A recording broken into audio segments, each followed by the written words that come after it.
ಈ ಒಂದು ಮತ ಪರಿಷ್ಕರಣೆ ಮಾಡೋ ಸಂದರ್ಭದಲ್ಲಿ ನಾವೇನಾದರೂ ಎಚ್ಚರ ತಪ್ಪಿದ್ರೆ ಸಂವಿಧಾನವನ್ನೇ ಬುಡಮೇಲು ಮಾಡ್ತಾರೆ ಅನ್ನೋದನ್ನು ನಿಮ್ಗೆ ಹೇಳ್ತೀನಿ. ವೆಸ್ಟ್ ಬೆಂಗಾಲಲ್ಲಿ ನಾನಲ್ಲಿ ಚುನಾವಣೆ ಉಸ್ತುವಾರಿ ವಹಿಸಿದ್ದೆ. ತೃಣಮೂಲ್ ಕಾಂಗ್ರೆಸ್ ಮಮತಾ ಬ್ಯಾನರ್ಜಿ ಅವ್ರದ್ದು ಕಾಂಗ್ರೆಸ್ಗೂ ಮತ್ತು BJPಗೂ ವ್ಯತ್ಯಾಸ 35 ಲಕ್ಷ. 35 ಲಕ್ಷದಲ್ಲಿ 27 ಲಕ್ಷ ಅಡ್ಜುಡಿಕೇಷನಲ್ಲಿ ಇಟ್ಟಿದ್ದಾರೆ. ಅಂದರೆ ಮ್ಯಾಪಿಂಗ್ ಮಾಡಿ ಅವ್ರು ಯಾರು ಅನುಮಾನಾಸ್ಪದವಾದ ವ್ಯಕ್ತಿಗಳು ಅಂತೇಳಿ 27 ಲಕ್ಷ ಇಟ್ಟಿದ್ದಾರೆ. ಗೆದ್ದಿರೋದು 35 ಲಕ್ಷದಲ್ಲಿ 27 ಲಕ್ಷ ಅದು ಸಸ್ಪೆಂಡಲ್ಲಿ ಇಟ್ಟಿದ್ದಾರೆ ಆ ಲಿಸ್ಟು. ಅಂದರೆ ಗೆದ್ದಿರೋದು 8 ಲಕ್ಷ. 8 ಲಕ್ಷಕ್ಕೆ 10 ಲಕ್ಷ ಮತದಾನವನ್ನು ಒಂದು ತಿಂಗಳಲ್ಲಿ ಸೇರಿಸಿದ್ರು. ಇಷ್ಟೊಂದು ಷಡ್ಯಂತ್ರಗಳನ್ನು ಮೋಸ ಮಾಡ್ತಾರೆ ಅಂದರೆ ಭಾರತೀಯ ಪಾರ್ಟಿಯವ್ರು ಬಂದಾಗ ಹೇಳೋರು ಪಾರ್ಟಿ ವಿತ್ ಡಿಫರೆನ್ಸ್ ಅಂಥೇಳಿ. ಇದೇ ಡಿಫರೆನ್ಸ್. ಪ್ರಜಾಪ್ರಭುತ್ವದಲ್ಲಿ ನಂಬಿಕೆ ಇಲ್ಲ, ಸಂವಿಧಾನದಲ್ಲಿ ನಂಬಿಕೆ ಇಲ್ಲ, ತ್ರಿವರ್ಣ ಧ್ವಜದ ಬಗ್ಗೆ ಗೌರವ ಇಲ್ಲ. ಇವರು ನಮ್ಮನ್ನು ಆಳ್ಲಿಕ್ಕೆ ಹೊರಟಿದ್ದಾರೆ. ಆದ್ದರಿಂದ ತಾವೆಲ್ಲರೂ ಸಹ ಎಚ್ಚರ ವಹಿಸಬೇಕಾಗಿದೆ. ನನ್ನ ಕಳಕಳಿಯ ಮನವಿ ಏನು ಅಂತ ಹೇಳಿದ್ರೆ, BLOಗಳು ಸುದರ್ಶನ್ ಅವ್ರು ಹೇಳಿದಾಗೆ ಮ್ಯಾಪಿಂಗ್ ಅಂದರೆ ದೊಡ್ಡ ವಿಚಾರ ಅಲ್ಲ. ಈ ಒಂದು ಗ್ರಾಮದಲ್ಲಿ ಎಷ್ಟು ಜನ ಇದ್ದಾರೆ ಅನ್ನೋದು ಹೇಳ್ತಾರೆ. ಗ್ರಾಮ ಪಂಚಾಯತಿನಲ್ಲಿ ಅಷ್ಟು ಸುಲಭವಾಗಿ ಯಾರನ್ನೂ ಬಿಡೋಕ್ಕಾಗೋದಿಲ್ಲ. ನಗರ ಪಟ್ಟಣಗಳಲ್ಲಿ ಆ ಕೆಲಸಗಳು ಮಾಡೋಕ್ಕೆ ಹೊರಟಿದ್ದಾರೆ. ಆದ್ರೂ ಸಹ ಜಾಗೃತರಾಗಿ ಯಾರ್ದು ಹೆಸರು ಮ್ಯಾಪಿಂಗಲ್ಲಿ ಬಂದಿಲ್ಲ ಅದನ್ನು ನಾವು ಹುಡುಕಬೇಕಾಗತ್ತೆ.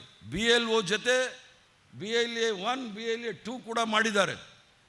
ಸುದರ್ಶನ್ ಅವ್ರು ಹೇಳಿದ್ರು ಸುಳ್ಯದಲ್ಲಿ ಏನು BLA 2 ಬಂದಿಲ್ಲ. ಕೃಷ್ಣಪ್ಪ ಎಲ್ಲಿ ಬರೋಸಲಿ ಏನೋ ಟಿಕೆಟ್ ಬೇಕು ಅಂದರೆ ಇನ್ನೊಂದು ವಾರದಲ್ಲಿ ಮಾಡಿ ರೆಡಿ ಆಗಬೇಕು, ಇಲ್ಲಾಂದರೆ ಟಿಕೆಟು ಇಲ್ಲ ಹೇಳ್ಬಿಟ್ಟಿದ್ದೀನಿ.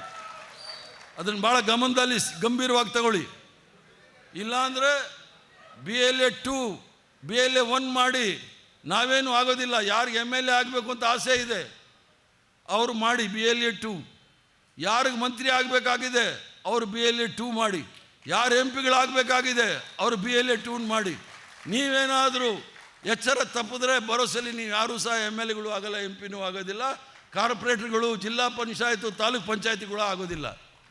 ಆದ್ದರಿಂದ ದಯವಿಟ್ಟು ಏನು ಸುದರ್ಶನ್ ಅವ್ರು ಹೇಳಿದ್ದಾರೆ 30ನೇ ತಾರೀಕಿನಿಂದ BLOಗಳು ಪ್ರತಿ ಮನೆಗೆ ಹೋಗಿ ಎನ್ಯುಮರೇಷನ್ ಫಾರಮ್ ಅಂತೇಳಿ 2 ಫಾರಮ್ ಕೊಡ್ತಾರೆ. 2 ಫಾರಮ್, ಒಂದನ್ನು ಸಂಪೂರ್ಣವಾಗಿ ಅದನ್ನು ಭರ್ತಿ ಮಾಡಿ, ಒಂದು ಫಾರಮ್ ನೀವೇ ಇಟ್ಕೊಳ್ಬೇಕು, ಒಂದು ಫಾರಮ್ ಅವರು BLO ತೊಗೊಂಡು ಹೋಗ್ತಾರೆ.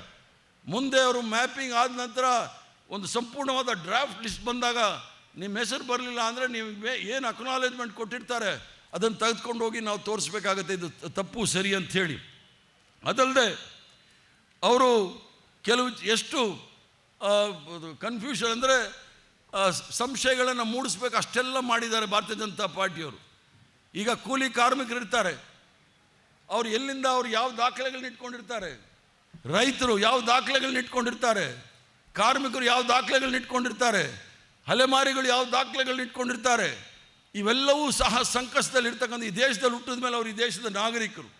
ಯಾವುದೇ ದಾಖಲೆ ಇರ್ಬೋದು, ದಾಖಲೆ ಇಲ್ಲದೆ ಇರ್ತಕ್ಕಂಥವ್ರು ಫೇಕ್ ಮಾರ್ಕ್ಸ್ ಕಾರ್ಡ್ ಇರ್ತಕ್ಕಂಥವ್ರು ಈ ದೇಶದ ಪ್ರಧಾನಮಂತ್ರಿ ಆಗ್ಬೋದು, ಈ ದೇಶದಲ್ಲಿ ನಾವು ವೋಟರ್ ಆಗೋಕ್ಕಾಗೋದಿಲ್ಲ ಅಂತ ನಾವು ಕೇಳಬೇಕಾಗತ್ತೆ.